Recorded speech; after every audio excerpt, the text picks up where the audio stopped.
No cost EMI, zero interest. सुनते ही लगता है ना कि वाह क्या ऑफर है।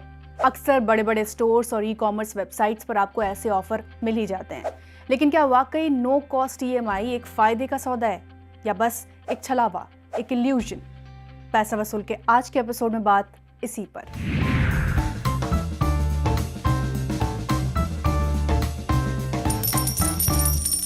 मेरी एक दोस्त ने ऑनलाइन मेगा सेल से एक लैपटॉप खरीदा।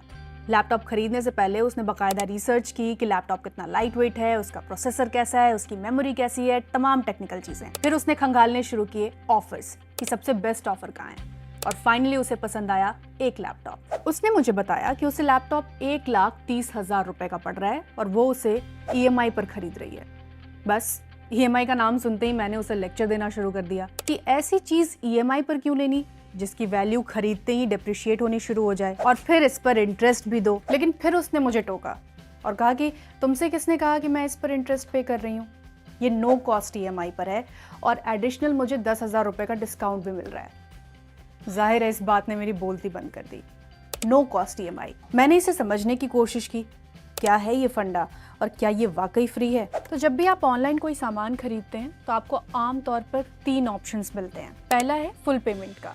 इसमें आपको कभी कभी डिस्काउंट मिलता है, कभी कभी डिस्काउंट नहीं भी मिलता। दूसरा है रेगुलर ईएमआई। इस पर आपको प्रोडक्ट पर 15 to 16% का इंटरेस्ट चुकाना होता है और कभी कभी आपको कुछ डिस्काउंट्स भी मिल जाते हैं। तीसरा है नो कॉस्ट ईएमआई। कंपनियां दावा करती हैं कि इसमें आपको किसी तरीके का इंटरेस्ट नहीं पे करना होता और अक्सर ये भी दावा रहता है कि ये बेस्ट डिस्काउंट है। तो फाइनेंस एक्सपर्ट ट्रेडिशनली कहते आए हैं कि कंज्यूमर ड्यूरेबल्स के लिए अपफ्रंट पेमेंट यानी पूरा भुगतान कर देना, पूरी पेमेंट कर देना सबसे अच्छा विकल्प है। दूसरा विकल्प इसलिए भी बेहतर नहीं है कि आपको जितना डिस्काउंट मिल रहा है शायद इंटरेस्ट के रूप में आप उससे ज्यादा चुका रहे होंगे। लेकिन तीसरे विकल्प का क्या ये वाकई नो कॉस्ट ईएमआई है?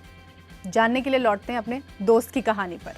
तो 1,30,000 का लैपटॉप उसे 1,20,000 रुपए में पड़ा। यहाँ तक सब ठीक था, लेकिन जब उसके हाथ में आया क्रेडिट कार्ड स्टेटमेंट तो उसे इंटरेस्ट का पार्ट भी नजर आया। यहाँ वो कंफ्यूज हो गई और उसके बाद उसने बैंक को कॉल लगाई। तो बैंक का क्या जवाब था? मैडम, नो कॉस्ट ईएमआई का मतलब ये नहीं है कि हम आपको फ्री मनी दे रहे हैं। आपसे हमने जो प्रॉमिस किया था हम आपसे उतने ही पैसे लेंगे, लेकिन इसका प्रोसेस है। पूरी रकम को हम 2 हिस्सों में बांट देंगे, पहला प्रिंसिपल और दूसरा इंटरेस्ट। मतलब 1 लाख प्रिंसिपल और दूसरा हिस्सा इंटरेस्ट का 20,000 रुपए। यहाँ दिखता है असली खेल। क्रेडिट कार्ड इंटरेस्ट पर आपको 18% की जीएसटी देनी होती है। तो भले ही बैंक आपसे इंटरेस्ट ना ले रहा हो, लेकिन जीएसटी का भुगतान तो आपको ही करना होगा। मतलब 20,000 के इंटरेस्ट पार्ट पर 18% जीएसटी हुई 3600 रुपए। इसे आपको ही चुकाना होगा। इसके अलावा प्रोसेसिंग फीस भी होती है जो कि 100 रुपए से लेकर 1,000 रुपए तक हो सकती है।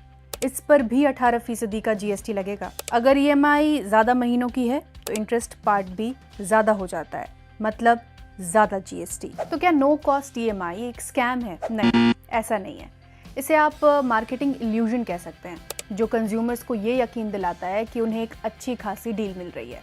ये मार्केटिंग स्ट्रेटजी भी है, इससे सेल्स बढ़ती है। भले ही हर सामान पर प्रॉफिट का मार्जिन कम हो जाता है, लेकिन कुल मिलाकर रेवेन्यू बढ़ता है। इसमें कई छिपे हुए चार्जेस होते हैं जिनके बारे में कंज्यूमर्स को कम ही पता होता है, और ये बात आरबीआई भी मान चुका है। 2013 का आरबीआई का एक सर्कुलर कहता है कि क्रेडिट कार्ड आउटस्टैंडिंग्स पर 0% ईएमआई स्कीम में ब्याज की रकम की वसूली अक्सर प्रोसेसिंग फीस के रूप में कर ली जाती है। तो नो कॉस्ट ईएमआई का ऑफर दिखे तो क्या करना चाहिए? किसी भी प्रोडक्ट की कीमत ज़्यादा ना चुकानी पड़े, इसके लिए आपको अलग अलग जगहों पर चेक कर लेना चाहिए कि कहाँ बेस्ट प्राइस मिल रहा है। जहाँ बेस्ट प्राइस मिले वहीं डील लॉक कर दें। प्रोडक्ट की कॉस्ट निकालते समय प्रोसेसिंग फीस और दूसरे एडिशनल कॉस्ट को जोड़ लें और तब तय करें कि वाकई प्रोडक्ट नो कॉस्ट ईएमआई या इंटरेस्ट वहाँ लग रहा है या नहीं लग रहा है। तीसरी चीज़, जैसे ही डील लॉक की वैसे ही अपनी ईएमआई टाइम पर पे करते रहें ताकि पेनल्टी ना लगे और साथ ही साथ आपका क्रेडिट स्कोर भी अच्छा बना रहे। पैसा वसूल के आज के एपिसोड में इतना ही।